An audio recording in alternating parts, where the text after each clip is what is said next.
we're recording. Right, good evening, chaps. How are we all doing? Very well, thank you. Good. Yeah. Oh, I feel like one of those Butlins workers where I should be like, oh no, come on, how are we doing? 1, 2, 3, way! That was It's like, Redcoat how are we doing, Nathan. guys? I'm really excited. And then it's like, yeah, all right, mate. Yeah, sound good one, nice one. Cheers. All right, you all right? Yes, I'm very well, thank you, Nathan. And how are you this evening? I'm very good, thank you. How are you, mate? How are you? Yes, I've had a productive day. I've been fixing the shower, which is a bit leaky. So, and Lovely. we watched a lovely film today. It's rather fun. So jumping straight in then, I guess, one of the things that has come up on social media this week that we want to jump in and join in on the debate front is dads being allowed in women's only groups. So I read an article the other day that was posted on a particular website, and I won't mention the website, but it sparked a huge debate, and the debate went both sides of the argument. So I was really interested what you guys thought about this debate. So like I said, the debate is literally dads joining in mums only groups. And before we get into any of kind of the context, before I say anything, what do you think of that title? Do you think dads should be allowed to join in women's only groups? Yeah, they've got to be allowed in nowadays. The generation we're in, the time, the world that we live in nowadays, they've got to be allowed in with everything that's going on. You're not going to get away with not allowing them as such, I wouldn't imagine. So they've got to be, there has to be some give or take on that. There has to be some form of allowed in, I would say. When you say that, do you mean like inclusivity? Like, yeah, that's what I'm searching for. Obviously, my geography isn't the best. That was the word I was searching for. Yes. Okay. So men's rights, women's rights, and things like that. Yes, absolutely. I would say there needs to be inclusivity. I said my geography is not that great. I meant grammar, obviously, but vocabulary even. Get there at the end, mate. It's all right. We could go with geography. It's fine. It's fine. No, but you're absolutely right though, right? Because there does need to be some degree of men and women being able to join this thing that is actually about the child, right? Because how far do we have to go before we stop separating mums and dads? And the thing that immediately strikes me is it's not a mums only group, it's a women only group. I think that takes a step further than what originally was than mums only, isn't it? It's women. That's even worse, I would probably say. Okay. Anyone else? I mean, I don't know much about the Women's Institute, but I'm not sure if they allow women in. But I know that the Freemasons, if Women's Institute lets men join them now. I don't know if they're up hip hop and happening down with the kids. I know that the Freemasons are very, very much against allowing women in, and I think we live in a time now where people want to have things, equal opportunities for males and females, and I think you've got to look at your demographic, because mums is excuse me, looking at again another smaller niche than just women, because not all women are mums, and I guess you could say not all mums are women, but they are seen as in that way, because But yeah, and I would absolutely agree with that point. And one of the main things that was kind of brought up was that these women don't feel like it's unreasonable to want a mum's only space. So as guys, what do you think of that? Do you think it's important for example, for guys to want to have a guys only or a dad's only space? Do you think that's important? Or do you think that we should be seem to be more inclusive to allow women to join Dadnatal, for example. I know that it's something that Darren kind of brought up very briefly. I've just kind of stolen his idea there, but we're a dad only group as far as the app goes, but our other social media channels will allow mums to come in, will allow mums to have conversations, and will allow mums to have chats. And we don't target the information that we provide just to dads on our social media platforms other than our app. Our app is specifically designed for dads to gain the support that they need to feel like they're in a comfortable place. Do you think it's important to have that, or do you think that maybe we should be more inclusive to mums as well? What are your guys' thoughts on that? Should it I think to a certain extent, having a pure dad group or a pure mum group or pure male or female group, I think when you mix the two kind of genders together, when you've got a mum and a dad, that dad probably needs somewhere safe that they can go and talk, where they're not going to feel like an idiot because they've just looked up and said, how many scoops of milk do I put in the water for my newborn baby? When a mother's going to come straight on and say, well, hang on a minute, you should know that because we've been doing it all this time, and you know what I mean, why don't you know it? Whereas a fellow dad might say, oh yeah, do you know what, I had that when I first had a newborn. Look on the side of the packet and it tells you, and it's that safer environment, isn't it? It's that place where they can go and talk, where they're not going to get judged by the opposite sex for what they've just come out with. And I think likewise for the women's group, you know, there are things that women probably don't feel comfortable talking about in front of men. And not that I think that there should be segregation or anything else, but you can kind of understand to a certain extent a woman probably doesn't want to sit down and talk about a period in front of a bloke of men that she doesn't know. It's interesting that you mention that, because I spoke to my partner this afternoon about this particular topic, because it was really, really interesting to me. And when we had a baby and she went out and did all of the groups and stuff, she found great support amongst the other mum friends that she made. And reflecting back on it, she said that because of the difficulties that we had and a couple of the difficulties that other mums had, they would have probably found it really difficult to speak about some of those things in front of men, out of fear of, one, being judged, and two, it almost being like a bit of a taboo subject. So talking about periods, talking about vaginas and having a vaginal stitch, and talking about not wanting to have sex and things like that.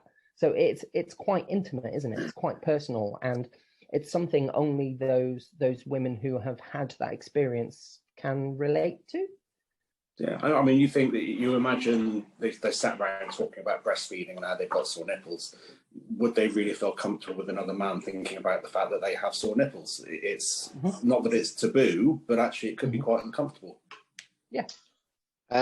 I was off work when we had, which one? Tegan, I believe it was. No, it was Penny. And my partner used to go to the breastfeeding cafe down at the local children's centre, and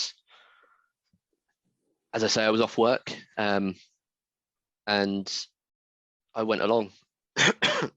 We rang down beforehand and checked to see if it was okay that I turned up, and everyone there was really nice. Like, they were like, "Oh, hello. Don't really get many dads come along to this, but come in, have a cup of tea." And like, it was if it's not like I wasn't really there, because they did include me in some of the conversations that they were having, but they didn't care that I was there, and they continued to have the normal conversations. I think the midwives and the people that ran it sort of started some of those conversations off, and some of the mums were a bit sort of reluctant to say anything at the beginning, but I just concentrated on Penny, and they sort of went off and played with Tegan, who's a little bit older, and they sort of relaxed and spoke about what they wanted to anyway. It's like I say, it was as if I wasn't there, but I was still included in it when it was necessary, or they felt I was feeling left out. But how did you feel about going to that group then? It didn't really bother me. If I didn't feel comfortable, I didn't feel comfortable going, I wouldn't have gone. I didn't go to listen to stories about sore nipples or things like that. I went to support Gemma, who was having a bit of a bad time of it at the time. I went along, and when I kept an eye on her the whole time I was there, just to see if she was overwhelmed or anything like that. And I took Penny away, and not away, but I took over. She could sit and just have a chat with some of the girls that she knew from there already, and things like that. And I think she found that it helped her slightly, because she had that safety net of me being there, as well as having the safety net of being around friends and things as well. But for me, it didn't bother me in the slightest. I talk to anyone, really. Like, I'm not fussy. Right. So do you, with going there, so you're saying that you went there to support your partner and you went there to support your child, but as a man, playing devil's advocate a little bit here, as a man, do you think that it's your right to be there, or your right to be allowed to be there and be involved in that sort of thing? Is it a right? What does that even mean? Because that's one of the main arguments. You know, it's, men will think that it's their right, and they'll just turn up and they'll do these things and they'll join in on the conversations. But when women want to go to, for example, a golfing club, men would play hell. So like, what right do men have? Like I say, I don't think it was my right to go. Like I said, we rang ahead and said, is it okay if my partner, excuse me, if my partner comes along? And they're like, yeah, sure, come along. If they'd have said no, I'd have stayed at home. It makes no odds to me. I'm really laid back, and just like to, you know, I wanted to be there to support my partner, my child, and, you know, I'd have probably kept Tegan at home with me if they'd have said I wasn't allowed to go, or for whatever reason. I probably found it a bit sort of a knockback. But I think midwives and people that support that sort of breastfeeding and things like that are trying to get dads involved a bit more, because they did try and include me in conversations and things. Obviously, when I was sat around drinking my cup of coffee, but when I was away from the table, they sort of left me to be with my other daughter. And I don't know if they thought it was quite nice to have like a man there, just because it shows that it is okay and you can talk about these things around your partners, other men. Because like I say, they didn't shy away from anything. Some of the women were a bit sort of reluctant, but after about half an hour, they didn't care that I was there at all. I don't think in any way it should be a right to go, because there are certain things that we don't need to be there for. But and if I assume if those women weren't comfortable with talking about things, then they wouldn't have spoken about them. But I don't know. Anyone else? Any of you other guys have any kind of thoughts on that, about men's rights? Do men have a right to go to this sort of thing? What does that even mean for you guys? If you were struggling, and let's say, for example, your partner had postnatal depression and didn't want to leave the house, but she was also struggling to breastfeed, and that was, you know, contraindicating with the postnatal depression, and you knew that this breastfeeding group was coming up, would you go to it? Would you take your child to it and learn some of the kind of skills or the techniques, or maybe just to gain a little bit more insight or a little bit more knowledge in maybe how to support your partner? Do you feel like that's your right? Or so my partner did have postnatal depression when we had Evie, and it's not easy to go through that. Don't get me wrong. There's very little support on how to deal with that as a partner, as a man or whatever. You know, they get very little support. But I wanted to be there for her, and if she had wanted to go out to anything like that, I think it's fair play that I should have been allowed to go to be there. Like it's just been said, we're more than welcome to go to anything, is what I felt. But by the same token, everyone else that's there, you kind of get the looks like you're not welcome. You kind of so more often than not, I sort of didn't bother. I was like, it's not, I'll stay at home. I'll catch up with everything that needs done at home. It's sometimes you felt that unwelcome, that it's not worth it, I felt. Okay. So interestingly, I don't know if any of you have seen, there is a film on Netflix by Kevin Hart called, I think is it Fatherhood or Parenthood? And it's based on a true story. So the basic story is this couple get pregnant, they have the baby, and during the birth, the mother dies. So he is then left, hasn't got a clue how to be a father, how to be a parent. He doesn't know the first thing about parenting or pregnancy or anything. So he buys all of the books, he does all of his research, but he still hasn't really got a clue. He doesn't know what to do. His kid's crying all the time. He doesn't know how to nurse it. He feels uncomfortable, and you can literally see it. It's probably one of the best films he's ever done, actually. Because it's slightly funny, but it's also really, really serious in that the baby cries. He then has to leave it. It's on its own. He goes downstairs, he makes the bottle. He doesn't know how to make the bottle, like we said earlier. How many scoops do you put in or whatever, or do you put water in? Do you put milk in? Are you allowed to use milk? What happens if you give them milk?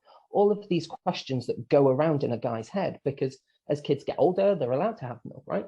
So there's a particular part in the film where he goes to a group that is mums only, new mums only. And he bursts in and he's like, sorry, I'm late. And they're like, oh, you must have the wrong group. This is for mums only. And he's like, it says new parents, actually. So I'm going to come in and I'm going to sit down with my new baby because I have no clue what to do. I don't know where to go. I have all of these questions and nobody can answer me. And they still tried to fob him out of the room. And he was like, listen, my wife has died. I have no support. I don't have a partner. This kid has no mum. Where am I supposed to go for support? So where do men go for support when that sort of thing happens? Should then they be allowed to go to a women's only group or a mum's only group?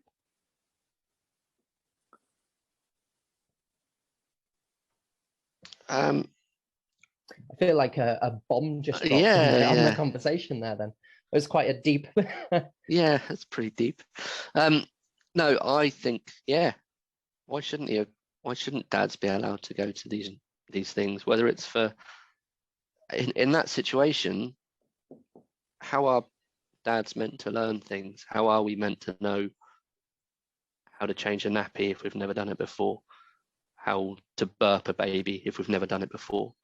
If you've got no support network, then how do you find out these things? If you're the only one of the lads that's had a baby, and you've not got any younger brothers or sisters or anything like that, how do you know what to do when a baby is crying? You should be allowed to go to these things. I mean, this is one of the good things about the app. I think we do get a lot of people come on there and go, hi, I'm a new dad, or I'm a dad to be. I've got no idea. Like, help, please. Just what do I do? excuse me. What do I do when this happens? What do I do? And when we get people come on and say, I'm a new dad, or I'm a young dad, or I've got no idea what I'm doing, one of the things that I will say to them is, welcome to the app. Don't feel like any of your questions are stupid, because 95% of the people here have probably thought the same thing, or or somebody has gone through a situation that's the same as yours, because no baby is the same and no person is the same. So everyone's experiences are different. What might work for my children might not work for your children, Nathan, or for Darren's children. You've got to learn somehow. And I think it shouldn't, like, maybe we do need some groups for mums, but at the same time, there needs to be groups for dads as well, and groups for parents. because yeah, some dads might, like you said, some dads might think, well, I'm here and there's loads of mums around. If I ask that question, I'm just going to get ripped apart, you know, because why don't I know that? Why don't I know like the best way to take off a baby grow? Why don't I know why baby grows have those weird bits on the shoulders that make it bigger? But you know, what does that mean? And you know, you can look on the internet, but it's nice to have a point of reference. You know, if you like the app, I keep going back to the app. The app is great for new dads, just because it is. You know, I've I've asked questions on there, I've answered questions on there, and the amount of support that people get, where it's like, yeah, I was the same, X, Y, and Z. Try that, or A, B, and C. Try that. Yeah. But I don't think there should be just. It should be nowadays when a lot more dads are working nights or have time to go to these groups. It should be parents and baby, or you know, I don't think it should be mum and baby or women women women only. But that's my thoughts. So I imagine that the titles within themselves also put parents off, right? So if they see they look on the internet and they see the local sports center is hosting a mums only group, then dads will immediately go, oh shit, it's only mums only, so I can't go to that. And vice versa, if mums see a dad and baby group, mums will automatically think that I can't go to that. And I have mum friends. So when I took my paternity leave off, I met up with some of my close friends who were new mums, slightly older children than mine, but we went and we did things together. We went to play stuff together. We went to sensory stuff together. And that sort of thing is really inclusive. There wasn't any kind of gender on that. It was just bring your baby up to the age of 2. And then, you know, bring your baby up to the age of 3, 4, 5, 6. So that stuff was really, really inclusive. But yeah, it's really difficult. So I guess back to the original question, should we exclude dads from a women's only group? What do we think? Yes or no? Let's go with a straight yes or no. No. No, definitely not. No. Darren's muted. He's on mute, unfortunately. Yeah, I would still say yes, that there needs to be some level where mums can go and have open conversations with their friends, that they don't feel intimidated because there's a blokes out there. In the same way that blokes need to have that space as well. I mean, we are a dad app. We are full of dads and we don't have any mums in that group. So what we would effectively saying is that we can open our app up to both genders all the way through. Okay. All right, great. Well, thank you all for your input. I mean, it's a really sensitive topic, isn't it? And I think I sit on the fence. I think I'm very 50-50. I feel like you said, Darren, there should be men's groups, there should be women's groups, there should be dads groups, there should be groups that are inclusive to people who look after children. Yeah, I think there's a space for all. There shouldn't necessarily be only male and only female groups. There should be some form of groups where it's just a parent group, but there should be somewhere that both genders feel safe to go and have open conversations. Oh yeah, no, I'm not saying that there shouldn't be those groups. I'm saying I think that if there are like groups specifically for women or mums, then you know it needs to be made abundantly clear that, you know, sorry, but no dads allowed, as it were. I don't know, but yeah, I do think it needs to be like, people do need somewhere they can go and vent. Sorry. And you know, I've got dad friends, I've got friends that are mums as well, and yeah, I guess that I do talk to my dad friends a bit differently to how I speak to my mum friends. And I suppose it is because they are, I think I vent a lot more about my frustrations to my dad friends than I do to my mum friends. Like you guys, I always pop on and say, oh, this has happened today. But I'd never say that to, like, in front of Gemma's friends or my mum friends. So I guess, yeah, maybe I am on the fence about it as well. But I think as well, not in the sort of generation we are, not every male is a dad. It's quite an important point. I don't know if it's been picked up on or not. You know, you've got dads who play the role of the mother, and that's where do they go? Where do they fit into all this? You know, as well. Yeah, transparence, inclusivity, all of that sort of stuff is massively important, and I think the only way that we change that is through education, but over a very long period of time. I don't think it's something that could be achieved in the next year or two. If you were to try and make every parenting group inclusive of all genders, non-binary, absolutely every part of the spectrum that we now have. Sorry, it's not a spectrum. Every part of this fluidity that we have, it would be extremely difficult. It would be hard to do because the education isn't there. To be able to do this effectively and appropriately, there needs to be a vast amount of education, and I just don't think that we have that right now.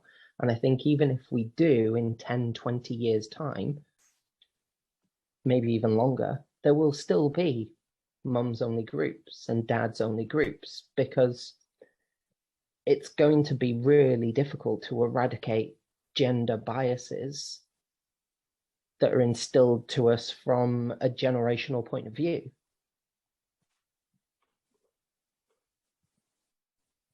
And I feel like that's a pretty good point to kind of end on, I think. yeah, no, very good.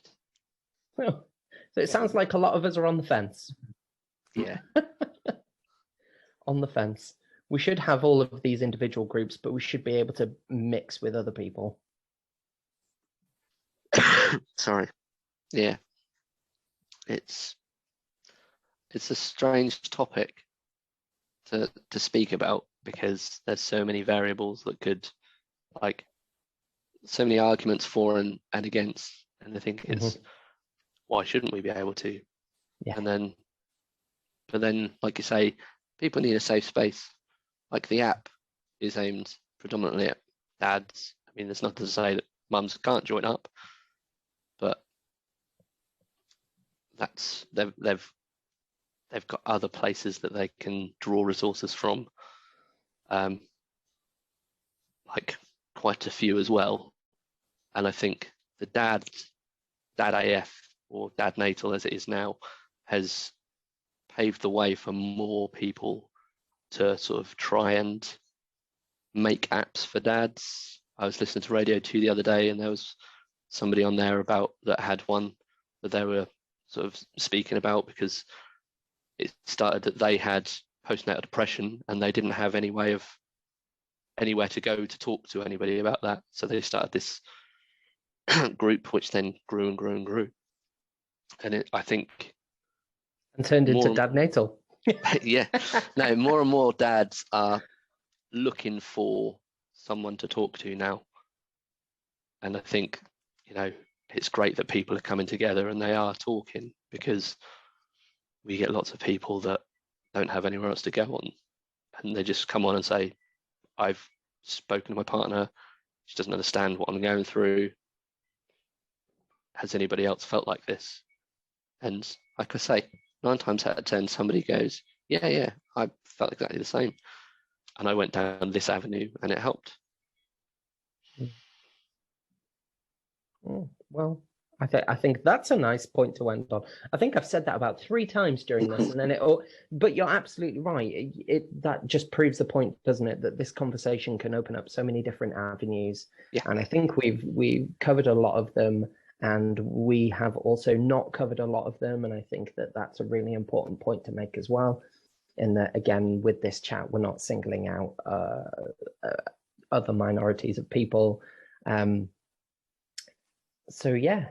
Thanks, guys. Thanks, Paul. Thanks, Reedy. Thanks, Darren. It's been a blast. Yeah. It's an emotional roller coaster.